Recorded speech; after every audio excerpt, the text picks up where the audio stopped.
News room live sponsored by Chandragupta academy, top floor, Rama Govind palace, Rewa. नमस्कार, Vindhya times में आपका स्वागत है। प्रदेश भर की 4 बड़ी खबरों को लेकर आपके बीच हाजिर हुए हैं। बात करते हैं पहली खबर की। मध्य प्रदेश बीजेपी मिशन 2023 को मद्देनजर अब तमाम तैयारियों में जुटी हुई है। मध्य प्रदेश बीजेपी के प्रभारी मुरलीधर राव बीजेपी के बड़े नेताओं और कार्यकर्ताओं के साथ बैठक कर रहे हैं। तमाम तरह के टिप्स दिए जा रहे हैं और 2023 को लेकर तैयारियां की जा रही हैं। लेकिन इन सबके बीच मध्य प्रदेश भाजपा के प्रभारी मुरलीधर राव का एक ट्वीट चर्चा का विषय बना हुआ है। 2023 के विधानसभा चुनाव को देखते हुए इस ट्वीट के कई मायने निकाले जा रहे हैं। आपको बताएं कि इस बार प्रदेश की सियासत में चर्चा है कि मिशन 2023 में विधानसभा चुनाव में कई विधायकों के टिकट काटे जा सकते हैं, जबकि कई नए चेहरों को मौका मिल सकता है। बीजेपी के प्रभारी मुरलीधर राव ने एक ट्वीट किया जिसमें उन्होंने लिखा कि न राजशाही, न परिक्रमाशाही और न अब चलेगी प्रदेश में सेवाशाही। इस ट्वीट को टिकट वितरण से मायने लगाकर देखा जा रहा है। आपको बताएं कि इस ट्वीट के बाद अलग अलग पलटवार हुए। जिस तरह कांग्रेस ने कहा कि क्या बीजेपी सिंधिया खेमे के टिकट काट सकती है, लेकिन मुरलीधर राव का यह टिकट वितरण को लेकर अगर ट्वीट है तो अलग अलग मायने प्रदेश भर में इसके निकाले जा रहे हैं। इससे पहले मुरलीधर राव ने बयान देते हुए कहा था कि चुनाव में टिकट वितरण उन्हीं नेताओं को मिलेगा जो दरी उठाने और मेहनत करने से सबसे आगे हैं, क्योंकि मेहनत करने वाले कार्यकर्ताओं को ही टिकट मिलेगा। वहीं अब इस ट्वीट के बाद यह स्पष्ट होता है कि नज़र आ रहा है कि इस बार चुनाव में बीजेपी टिकट वितरण में सख्ती करने जा रही है। दरअसल 2023 का विधानसभा चुनाव बीजेपी के लिए सबसे अहम माना जा रहा है। बताया जा रहा है कि हाल ही में बीजेपी विधायकों का एक सर्वे कराया है और सभी विधायकों का रिपोर्ट कार्ड ठीक नहीं पाया गया है। ऐसे में यह माना जा रहा है कि इस बार टिकट वितरण में पार्टी संगठनात्मक सख्ती कर सकती है और कुछ विधायकों के टिकट इस बार काटे जा सकते हैं।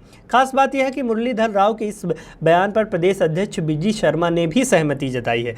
उन्होंने कहा है कि यह केवल भाजपा में ही संभव है कि बूथ अध्यक्ष पार्टी का अध्यक्ष बन सकता है और किसान का बेटा सीएम बन सकता है। बात करें दूसरी बड़ी खबर की तो मध्य प्रदेश के नेता प्रतिपक्ष गोविंद सिंह ने सरकार पर भ्रष्टाचार के आरोप लगाए हैं।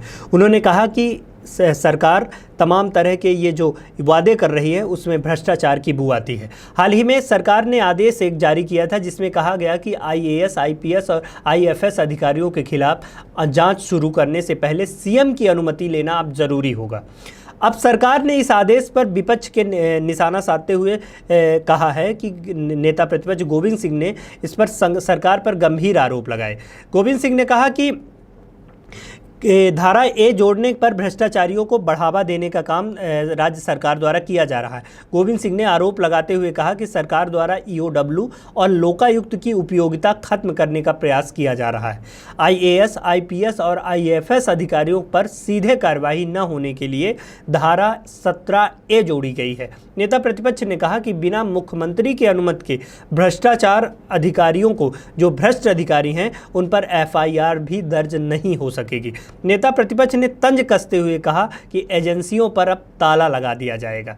जिस तरह की नए एक आईएएस, आईपीएस कर्मचारियों को 17A जोड़ा गया है जिसमें ये कहा गया कि मुख्यमंत्री की अनुमति के बिना इन पर जांच नहीं की जा सकती, जिस पर नेता प्रतिपक्ष गोविंद सिंह ने तमाम आरोप लगाए। नेता प्रतिपक्ष के आरोपों पर बीजेपी ने भी पलटवार किया। प्रदेश के गृह मंत्री नरोत्तम मिश्रा ने कहा कि नेता प्रतिपक्ष को समझने में गलती हुई है, ठीक तरह से अध्ययन करें। नरोत्तम मिश्रा ने कहा कि वरिष्ठ अधिकारियों पर ठीक से कानूनी कार्रवाई हो, इसके लिए यह कानून लाया गया है। बात करें तीसरी बड़ी खबर की तो मध्य प्रदेश में अब स्टार्टअप की तैयारी में है। स्वरोजगार को बढ़ावा देने के लिए अब आगामी 13 मई को पीएम नरेंद्र मोदी द्वारा इंदौर में आयोजित होने वाली स्टार्टअप नीति का लॉन्च करने जा रही है।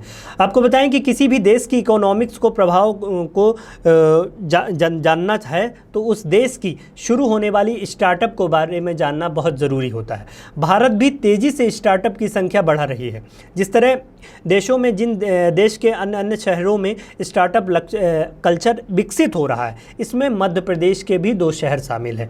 आपको बताएं कि इंदौर और भोपाल का नाम स्टार्टअप की इस नीति में शामिल किया गया है। प्रदेश में स्वरोजगार को बढ़ावा देने के लिए यह किया गया है और 13 मई को देश के प्रधानमंत्री नरेंद्र मोदी द्वारा यह लॉन्च किया जा रहा है। डाटा लैब्स की एक रिपोर्ट के अनुसार मध्य प्रदेश में 1000 से ज़्यादा स्टार्टअप अब काम कर रहे हैं। साल 2016 में मध्य प्रदेश में स्टार्टअप पॉलिसी पेश की गई थी। सरकार इस पहल का ही नतीजा है कि राज्य में आज कई सफल स्टार्टअप काम कर रहे हैं और प्रदेश में कुछ बड़े स्टार्टअप भी हैं जो सफलतापूर्वक संचालित किए जा रहे हैं। इंदौर और भोपाल के कई स्टार्टअप को करोड़ों रुपए की फंडिंग भी मिल चुकी है। तो तमाम तरह के इस तरह की बातें जिसमें देश के बड़े शहरों में अब इंदौर और भोपाल स्टार्टअप की नीति में शामिल हो गए। आगामी 13 मई को देश के प्रधानमंत्री नरेंद्र मोदी इसका उद्घाटन करने जा रहे हैं, जिसमें मध्य प्रदेश में स्वरोजगार को बढ़ाने के लिए तमाम तरह की योजनाएं बनाई जाएंगी। News room live sponsored by Chandragupta academy, top floor, Rama Govind palace, Rewa.